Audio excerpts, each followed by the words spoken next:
ஆண்டவராகிய இயேசு கிறிஸ்துவின் நாமத்தில் காலை வாழ்த்துக்கள். இன்றைய மன்னா, பிதா என்னில் அன்பாய் இருக்கிறது போல நானும் உங்களில் அன்பாய் இருக்கிறேன், என்னுடைய அன்பிலே நிலைத்திருங்கள். யோவான் 15:9. இந்த யோவான் 15 ஏற்கனவே நம்ம தியானித்தோம். 4ஆம் வசனம், 5ஆம் வசனம், 7ஆம் வசனம்லாம். இன்றைக்கு பார்த்தீங்கன்னா 9ஆம் வசனத்தில் அன்பை குறித்து சொல்லப்பட்டிருக்குது. எப்படி அன்பாக இருக்கணுமா? பிதா என்கிட்ட அன்பாக இருக்கார். இயேசு சொல்கிறார், பிதா என்கிட்ட அன்பாக இருக்கிறது போல நான் உங்ககிட்ட அன்பாக இருக்கிறேன், அந்த அன்பில் நீங்கள் நிலைச்சிருக்கணும் அப்படின்னு சொல்கிறார். எப்போது நிலைச்சிருக்க முடியும் அப்படின்னு சொல்லும்போது, நான் என் பிதாவின் கற்பனைகளை கை கொண்டு அவருடைய அன்பில் நிலைத்திருக்கிறது போல. பாருங்க, முதல்ல பிதா என்னில் அன்பாக இருக்கிறது போல அப்படின்னு சொல்லப்பட்டிருக்கு. இப்போது இயேசு சொல்கிறாரு, நான் என் பிதாவின் கற்பனைகளை கை கொண்டு அவருடைய அன்பில் நான் நிலைத்திருக்கிறது போல நீங்களும் என் கற்பனைகளை கை கொண்டதால் என்னுடைய அன்பிலே நிலைத்திருப்பீர்கள் அப்படின்னு சொல்லப்படும். முதல்ல சொன்னது, நான் உங்கள்கிட்ட அன்பாக இருப்பேன், பிதா என்கிட்ட அன்பாக இருக்கார், நான் உங்கள்கிட்ட அன்பாக இருக்கிறேன், என் அன்பில் நிலைத்திருங்க.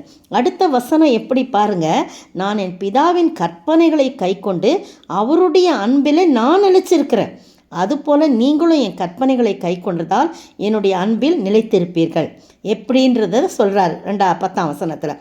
அடுத்தது பார்த்திங்கன்னா 12ஆம் வசனத்தில்,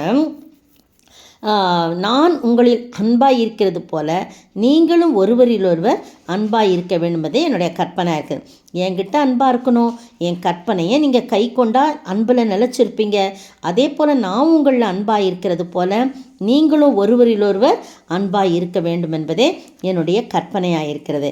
இதெல்லாம் எதுக்கு சொல்கிறேன் அப்படின்னா, என்னுடைய சந்தோஷம் உங்களில் நிலைத்திருக்கும்படிக்கும் உங்கள் சந்தோஷம் நிறைவாக இருக்கும்படிக்கும் இவைகளை உங்களுக்கு சொன்னேன் என்று 11ஆம் வசனத்தில் சொல்லப்பட்டிருக்குது. இந்த அருமையான வேளையிலே அது எப்படிப்பட்ட அன்பா, ஆண்டவர் நம்மேல் வைத்த அன்பு. ஒருவன் தன் சிநேகிதருக்காக தன் ஜீவனை கொடுக்கிற அன்பிலும் அதிகமான அன்பு ஒரு இடத்தும் இல்லை. அப்படின்னா என்ன? நான் தான் உங்களுக்காக என்னுடைய ஜீவனை நான் கொடுக்க போகிறேன், என்னுடைய ரத்தத்தை உங்களுக்காக நான் சிந்த போகிறேன்.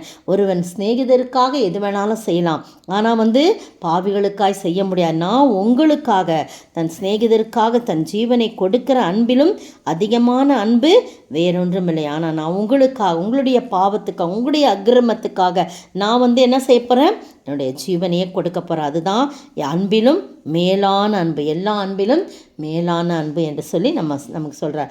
அப்போது 3 காரியம். பிதா என்னில் அன்பாக இருக்கிறது போல் நான் உங்களில் அன்பாக இருக்கிறேன், என்னுடைய அன்பில் நிலைத்திருங்கள். 2வது, பிதாவின் கற்பனைகளை நான் கை கொண்டு அவருடைய அன்பில் நான் நிலைச்சிருக்கிறது போல் நீங்களும் என் கற்பனைகளை கை கொண்டுதான் என்னுடைய அன்பிலே நிலைத்திருப்பீங்க.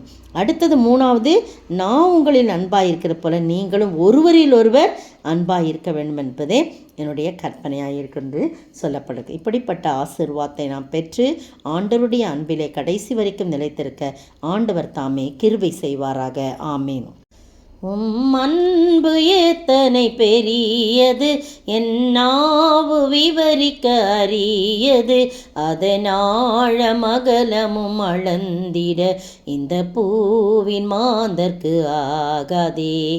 நீர் என்னை நேசித்து தெரிந்தெடுத்தீர், அளவற்ற அன்பினால் பேர் சொல்லி அழைத்தீ நேசன் என்னை, மாபெரும் இரக்கத்தால் 100,000 துதிகளால் உம்மை போற்றுவேன், உம்மை போற்றுவேன். ஸ்தோத்திரிக்கிற ஆண்டவரே, துதிக்கிற ராஜா, உம்முடைய அன்பு எத்தனை பெரியது. அந்த அன்பிலே நாங்கள் நிலைத்திருக்க அதன் மூலமாக ஆண்டவரே கர்த்தாவே ஒரு பெரிய ஆசீர்வாதத்தை நாங்கள் பெற்றுக்கொள்ள நீர் கிருபை செய்ய வேண்டும் என்று கர்த்தரும் மீட்பெரும் ராஜாவாகிய இயேசு கிறிஸ்துவின் விலையேற பெற்ற நாமத்தில் ஜெபிக்கிறேன் பிதாவே.